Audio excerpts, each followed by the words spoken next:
কয়েকজন কমেন্ট করে জানিয়েছেন যে যোনিপথ বা মাসিকের রাস্তায় চুলকানি এবং চাকা চাকা সাদা স্রাব নিয়ে অস্বস্তিতে আছেন।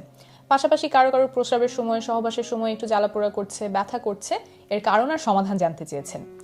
যেই অভ্যাসগুলোর কারণে এই সমস্যাটা দেখা দেয় কিন্তু এগুলো আমাদেরকে কেউ শেখায় না, কেউ বলে দেয় না, সেগুলো নিয়ে আজকে আমি আর ডাক্তার ইমা ইসলাম কথা বলবো।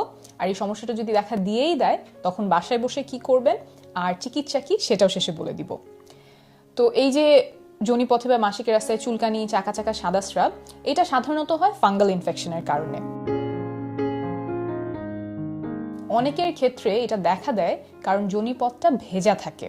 তো যোনিপথটা তো দিনে বিভিন্ন কারণেই ভেজাতে হয়, পরিষ্কার করতে হয়। পরিষ্কার করার পরে একটু খেয়াল করে সময় নিয়ে জায়গাটা শুকিয়ে নেবেন।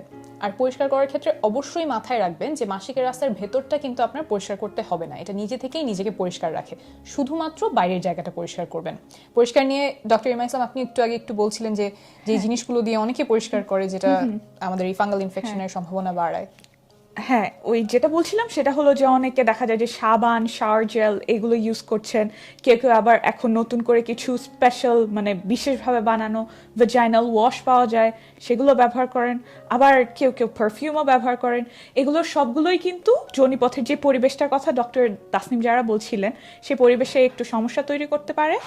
এর জন্য এগুলো কিছু যদি ব্যবহার করতেই হয় শুধু বাইরের অংশে ব্যবহার করবেন, যোনিপথের ভেতরে ব্যবহার করবেন না। আর এই যে এই জায়গাটাতে আমরা কোন কাপড়টা পরছি সেটাও খুব গুরুত্বপূর্ণ। অন্তর্বাস বা আন্ডারওয়্যার, ইভেন পায়জামাটাও সেটা সুতির কাপড়ের হলে ভালো হয়। যেটা এই যেই কাপড়টা এই জায়গাটার কাছাকাছি থাকবে, সংস্পর্শে থাকবে, সেটা সুতির কাপড় হলে ভালো হয় এবং ঢিলে ঢালা হলে ভালো হয়। কারণ খুব টাইট বা আটসাট জামা, অন্তর্বাস, আন্ডারওয়্যার যদি এই জায়গাটাতে থাকে তখন সেটাই ফাঙ্গাসের গ্রোথ অর্থাৎ ফাঙ্গাল ইনফেকশনের সম্ভাবনাটা বাড়িয়ে দেয়। তাই কোন কাপড়টা আমরা ওখানে পরছি এটা খুব খেয়াল রাখতে হবে। সুতির কাপড়, ঢিলে ঢালা কাপড় হলে খুব ভালো হয়। আরেকটা কথা, আমাদের দেশে অ্যান্টিবায়োটিক অনেক সহজলভ্য। দেখা যায় বিভিন্ন রোগটোগ হলে ফার্মাসিতে গিয়ে আমরা অ্যান্টিবায়োটিক কিনে খেয়ে ফেলি। এখন অ্যান্টিবায়োটিক খেলে সমস্যাটা যেটা হয়, অ্যান্টিবায়োটিক শরীরের খারাপ জীবাণুগুলোকে তো মেরে ফেলেই, সাথে ভালো জীবাণুগুলোকেও মেরে ফেলে। তো যোনিপথে থাকা যে ভালো জীবাণুগুলো থাকে সেগুলোও মরে যায়, যোনিপথের যে স্বাভাবিক ভারসাম্য থাকার কথা সেটা নষ্ট হয়ে যায়। ফলে ফাঙ্গাসগুলো বেড়ে গিয়ে ফাঙ্গাল ইনফেকশন হতে পারে। আরেকটা এখানে ছোট্ট একটা জিনিস, সেটা হচ্ছে অনেক সময় দেখা যায় যার বারবার এই ফাঙ্গাল ইনফেকশন হচ্ছে তার হয়তো ডায়াবেটিস আছে। অর্থাৎ আপনার যদি মনে হয় যে আপনার খুব বারবারই ফাঙ্গাল ইনফেকশন হচ্ছে, আপনি এই সব সাবধানতা মেনে চলছেন, তাহলে একটু ব্লাড সুগারটা টেস্ট করাতে পারেন। আর কিছু স্বাভাবিক কারণেও হতে পারে, যেমন অনেক সময় যারা গর্ভবতী আছেন তাদের যে শরীরের পরিবর্তনগুলো আসে সে কারণে ফাঙ্গাল ইনফেকশন হওয়ার সম্ভাবনা একটু বেড়ে যেতে পারে। জন্মবৃদ্ধিকরণ পিল বা বড়ি খেলে একটু সম্ভাবনা বেড়ে যেতে পারে। তাহলে এখন আমরা চিকিৎসায় চলে আসি। এর চিকিৎসা খুবই সহজ বলতে অ্যান্টিফাঙ্গাল ট্যাবলেট আছে, যেটা মুখে খাওয়ার ওষুধ আছে, মাসিকের রাস্তায় দেওয়ার ওষুধ আছে। আপনি এই যে যদি এই লক্ষণগুলো দেখেন যে খুব চুলকানি হচ্ছে, চাকা চাকা সাদা স্রাব যাচ্ছে, তাহলে ডাক্তারের কাছে যাবেন। তিনি আপনাকে আপনার জন্য যে ওষুধটা ভালো হবে সেরকম একটা ওষুধ দিবেন।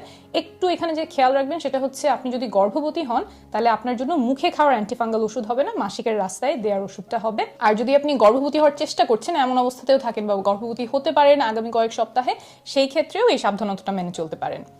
আর যদি ডাক্তারের কাছে যেতে মনে হয় একটু দেরি হচ্ছে কিন্তু চুলকানিতে খুব অস্বস্তি লাগছে, তখন বাসায় বসেই যে কাজটা করতে পারেন, ডক্টর ইমা যদি একটু বলেন।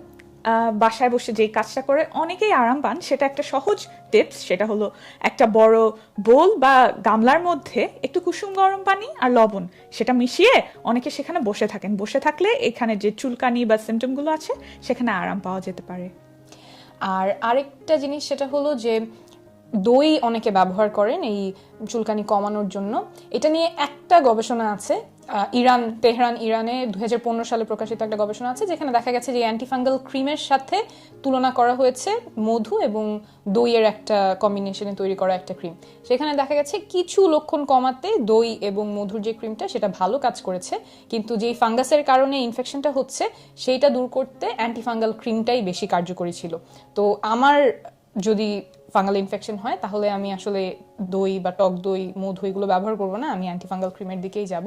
তো এইটাও আপনারা মাথায় রাখতে পারেন। আচ্ছা, শেষে একটু বলে রাখি, এই যে চাকা চাকা সাদা স্রাব, চুলকানি এগুলো হলে তো আপনি ডাক্তারের কাছে যাবেনই এবং উনি দেখবেন যে ফাঙ্গাল ইনফেকশন কিনা, তারপর ওষুধ দিবেন। এইগুলো ছাড়া যদি আপনার দেখেন যে প্রস্রাবের রাস্তায় জ্বালাপোড়া হচ্ছে বা সহবাসের সময় জ্বালাপোড়া ব্যথা হচ্ছে কিন্তু চুলকানি নাই, চাকা চাকা সাদা স্রাব নাই, তাহলেও আপনি অবশ্যই ডাক্তারের কাছে যাবেন। কারণ এগুলো অন্য কোনো কারণে হতে পারে, প্রস্রাবের রাস্তায় ইনফেকশনের কারণে হতে পারে এবং এটার চিকিৎসা খুব গুরুত্বপূর্ণ। একটা বিশেষ তথ্য, আমরা প্রেগন্যান্সি নিয়ে একটা অ্যাপ তৈরি করছি যেখানে গর্ভকালীন সময় নিয়ে নানান গুরুত্বপূর্ণ তথ্য, পরামর্শ, টিপস, আর্টিকেলস, ভিডিওস, কোর্সেস থাকবে। তাই আপনি যদি গর্ভধারণ করে থাকেন বা গর্ভধারণ করার পরিকল্পনা করে থাকেন তাহলে নিচে একটা ফর্ম থাকবে যেখানে আপনার ইমেল অ্যাড্রেস বা ফোন নাম্বার দিয়ে রাখতে পারেন। আমাদের অ্যাপটা তৈরি হয়ে গেলেই আমরা আপনাকে ডাউনলোড লিঙ্কটা পাঠিয়ে দিব।